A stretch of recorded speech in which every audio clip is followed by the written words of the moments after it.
week we're making lantern core holiday lights. Bonus points if you knew that there were other lantern cores than the Green Lantern.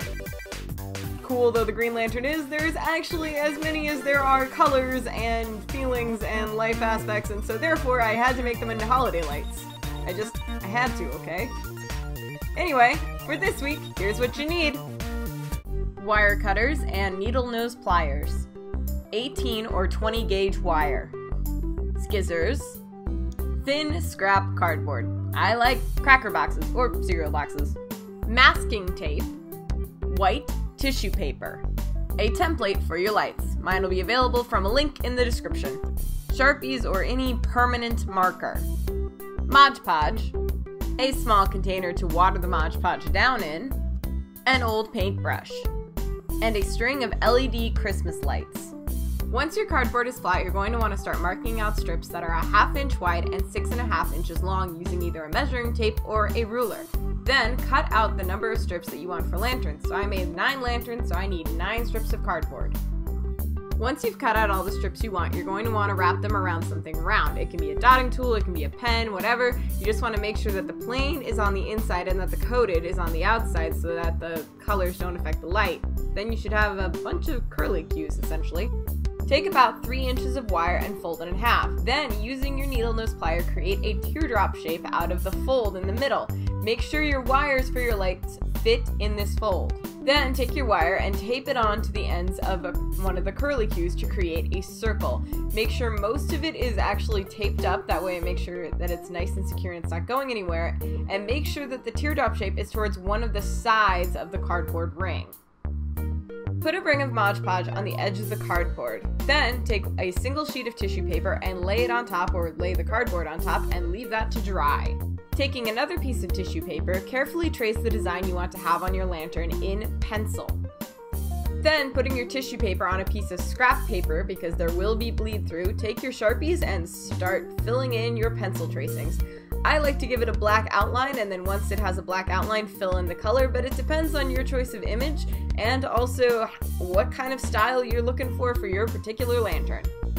Once everything's colored into your likeness, you're going to want to take your Mod Podge and your paintbrush and paint a very thin layer of it all over your colored design. We're going to do this because some Sharpies like to bleed through with watered down Mod Podge. Mostly the yellow and the red, but I'm paranoid, so I do it to everything. Once you've done this to one side, let it dry, flip it over, and then repeat the same process for the other side. Once your second layer has dried, it's time to attach it onto the cardboard lantern piece.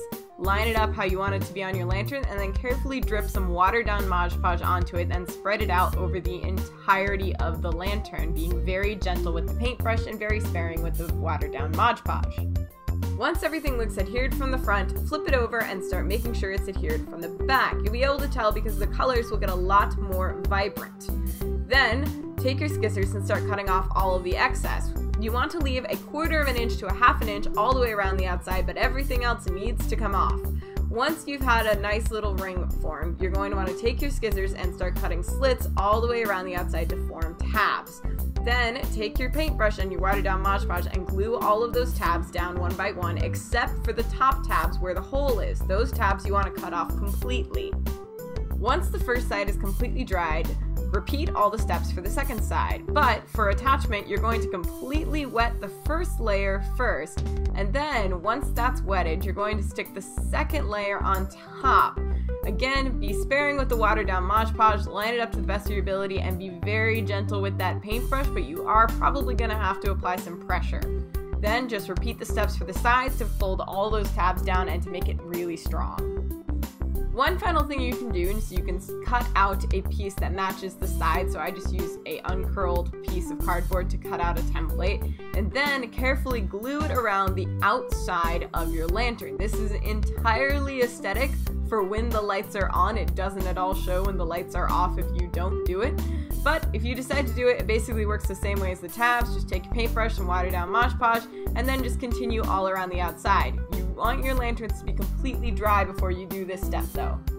Repeat the steps for as many lanterns as you like, and then once you get the ones that you like, go ahead and stick the lights inside and shove the wires into the teardrop shape.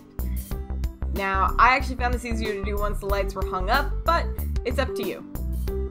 Once all your lanterns are hung, turn the lights off and the LEDs on, and you have Lantern Core holiday lights. Because why isn't there a geek holiday anyway?